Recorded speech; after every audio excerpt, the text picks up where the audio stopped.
Does it maybe sound like we're saying the same things over the last few weeks? Jesus is saying, I am the bread, I'm the bread of life, he who eats my flesh, all this kind of stuff has been going on for a few weeks.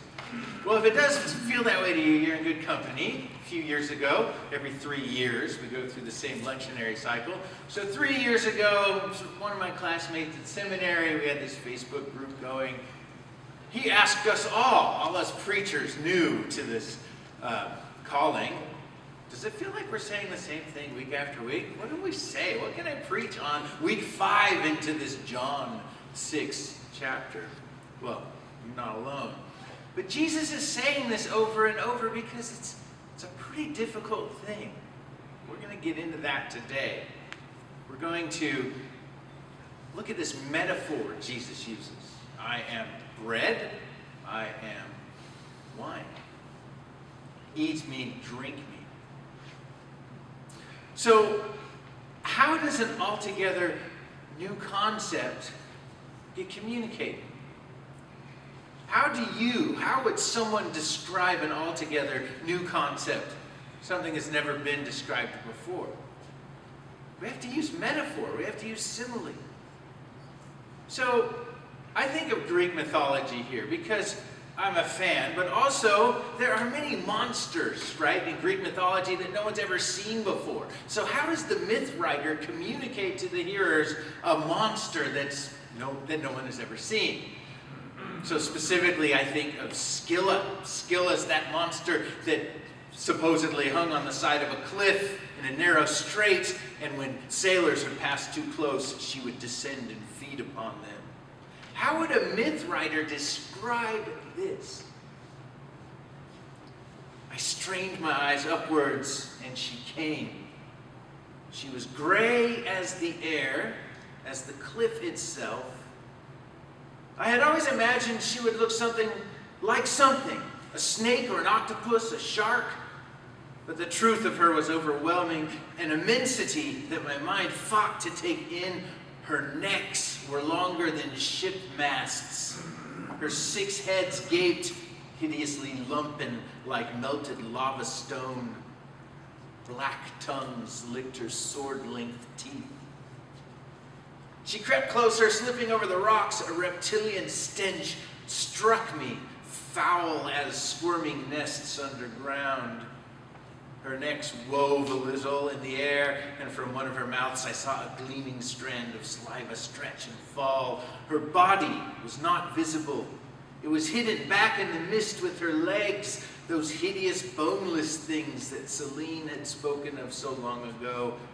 Hermes had told me how they clung inside her cave like the curled ends of hermit crabs when she lowered herself down to feed. She screamed.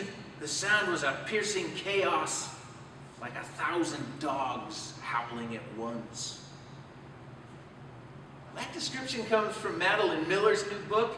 Mentioned it a couple months ago, I think. Circe is what it's called. And do you see, to describe a monster her readers have never seen, she builds upon what they already know.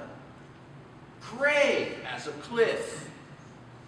Necks as long as ship masts, heads like lava stone, sword-length teeth, the cacophony of 1,000 dogs howling at once. Now, even if you've never seen those things, your imagination can sort of think what 1,000 dogs howling might sound like. To describe a new concept, metaphor is essential, metaphor based on what we already know. So, Madeline Miller described a creature, something concrete. What happens when that new concept is an idea, abstract? That's what Jesus is doing today. The incarnation, God with us, at least the way Jesus is describing it today, it's an utterly new concept to the people he's teaching. Whether with the pantheon of Hellenism or the high God of Judaism, the common understanding was that God ruled and reigned from afar, and the high throne of heaven, aloof, distant. To communicate this up-close new idea, Jesus used metaphor, building from something very common, what people knew. Bread and wine, food and drink, eating and drinking. Those who eat my flesh and drink my blood have eternal life, he said, and I will raise them up on the last day. For my flesh is true food, and my blood is true drink. Those who eat my flesh and drink my blood abide in me, and I in them. Very common metaphor to describe who Jesus is, who the incarnation is. Now, to be clear, the concept of incarnation was there. There are these things called, theologians call theophanies, appearances of God throughout the Old Testament. We catch glimpses of the incarnation. God spoke to Abraham. Isaac listened and watched as God provided a ram. Jacob wrestled all night long with God or an angel of God. God appeared to Moses in a burning bush, and when the people wandered through the wilderness, God's presence was there in a pillar of cloud by day and a column of smoke by night. God's Spirit possessed individuals, artisans, when they decorated the tabernacle and the temple. And of course, God fought with Israel's army as the chosen nation took possession of the promised land. The concept of incarnation was already there, at least in seed form. But Jesus didn't build on this knowledge. He didn't build on any of that. He chose something altogether new and different. Common food and drink. Why? Well, suggestion? What about the victims? God may very well have been with the army of Israel, fighting as they took possession of the promised land. But at the same time, is that to say God was not there with the victims? Those who were overcome, who were stricken, and as the Bible reports, even slaughtered, many of them? As he builds on the concept of the incarnation from bread and wine, Jesus is teaching common people of his day, people who probably identified more with the victim than the victor. Was God with him? At the same time, could God be with their oppressors, the Romans? And if so, if God is with both, surely God's going to show God's self in a different way to both groups.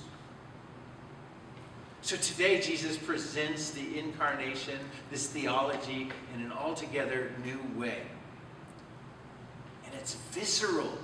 It's not just that God is among us today in a group, which is very true. But this is food and drink. This is flesh that we bite off and chew and digest and even expel. The nutrients of Christ become part of our very flesh and blood. God is so incarnational that Christ becomes a part of who we are, even as we become more of Christ and less of ourselves. It's an altogether new way of understanding the incarnation, a unique way to view God. But so incarnational that we eat, digest, and expel him. That's just too earthy. That's too profane. Well, is it?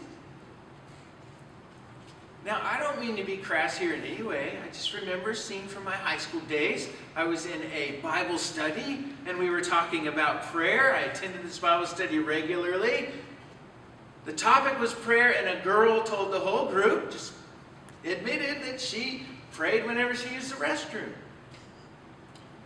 Now, to be fair, she was working out her spiritual life, what this means to pray without ceasing. That's what the Apostle Paul says over in Philippians. Of course, to the rest of us, she was being authentic. The rest of us, though, especially the male percentage of the rest of us, we giggled and laughed and we jabbed each other in the sides, and somebody said, "You're not supposed to do that." Or at least you're not supposed to tell us you do that. And she very genuinely, authentically said, well, why not? And someone said, because you're not supposed to pray there. And yet the Apostle Paul does exhort us to pray without ceasing. What does that mean? Well, it was kind of neat because maybe this is a good youth group Bible study method, I don't know. But we had a weeks-long debate over what prayer without ceasing means, starting from that conversation. But the point for today, this is the kind of language Jesus uses to describe the incarnation. And it feels earthy. It maybe even feels a little profane. This language made a lot of people squirm 2,000 years ago, and I think it even makes a lot of us squirm today. Now, we have no problem with the belief that God is transcendent. It's a very true belief. But I think it's our belief, another very true belief, that God is immanent all around us, all the time, even within us, that we have trouble with. Understandably, we want to be reverent. We do not want to be sacrilegious. There is wonderful precedent for what we do here every Sunday, approaching Christ together as a community, communing at his table. I'm not downplaying that at all. This is very profound.